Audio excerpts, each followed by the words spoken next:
In Dublin, where I was last week, St. Patrick is all over the town, signboards and so on and so forth. St. Patrick is a Roman Catholic priest, and he ordered all the snakes in the Republic of Ireland to gather, and they gathered. And he ordered all of them to crawl into the sea, and they did. The Republic of Ireland is the only country in the world today that has no snake. A man of God crawled them into the sea, and he's a Roman Catholic.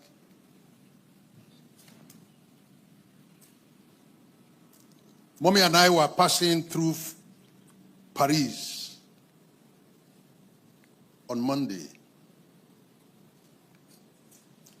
and Mommy pointed to the wall and said, "See the picture of Father Dennis."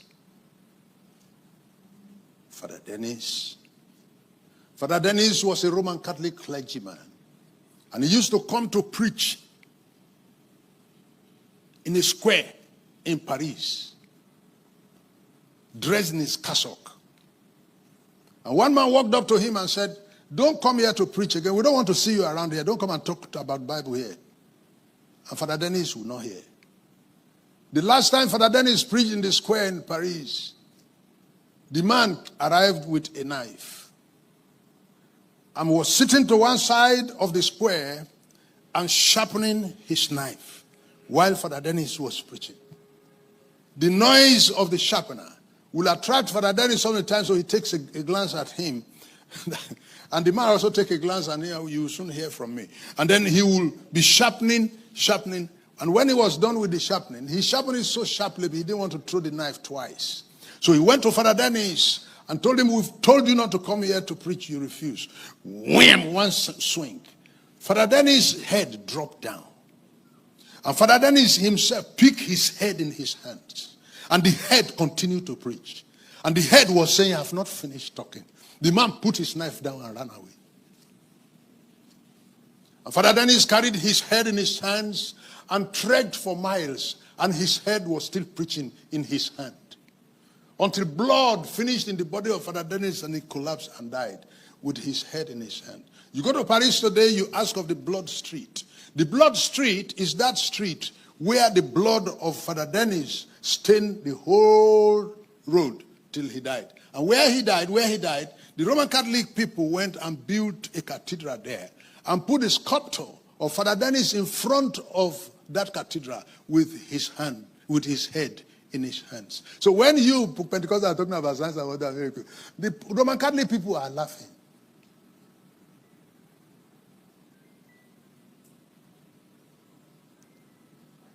So much has been, and is that not the same Roman Catholic today that churning out millions of dollars to pacify abused members?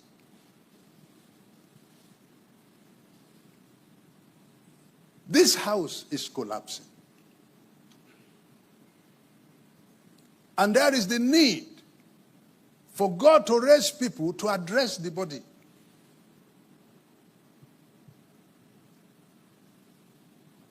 Sometimes rehabilitation, restructuring, repairs can be very costly.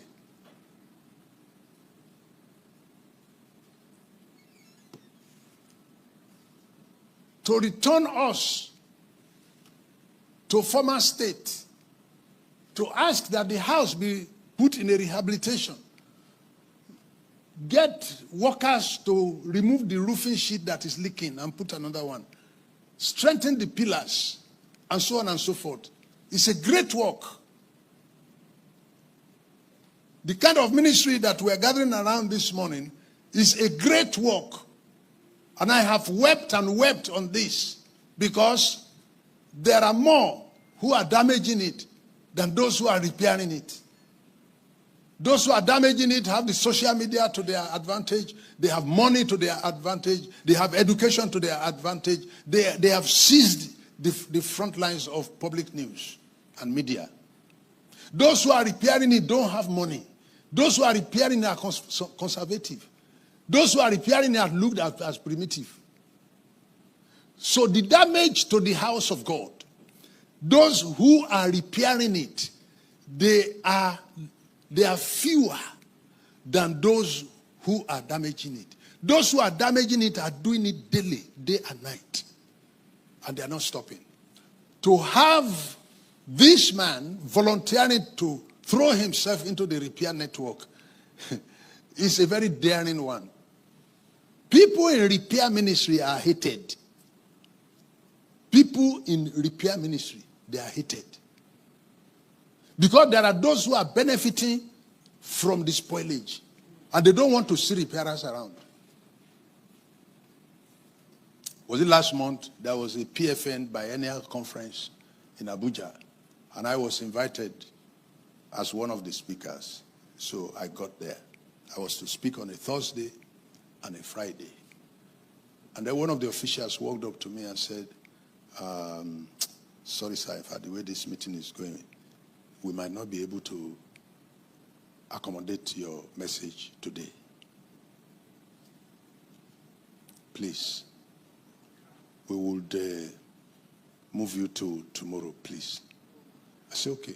Then they went and announced to the public that Reverend Omoleyni is here, but he will not be able to speak today. He will speak tomorrow. Then there was a noise across the auditorium.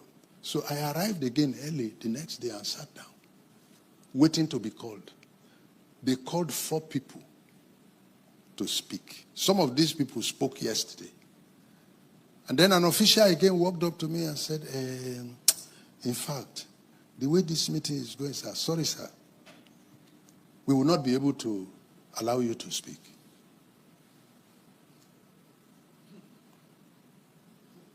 I returned to Ilorin without speaking.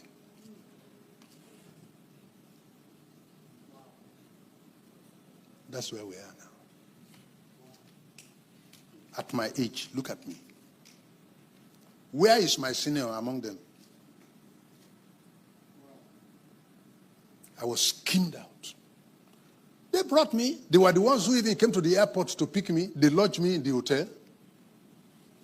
And I got to the meeting and they didn't let me speak. But that's not an issue to me because I am not looking for a place to preach. Not at all. I am overwhelmed. I'm a global spiritual personality as I speak. So I'm not looking for where PFN will put me to preach. No. But for that to happen to me tells me about the state of the church.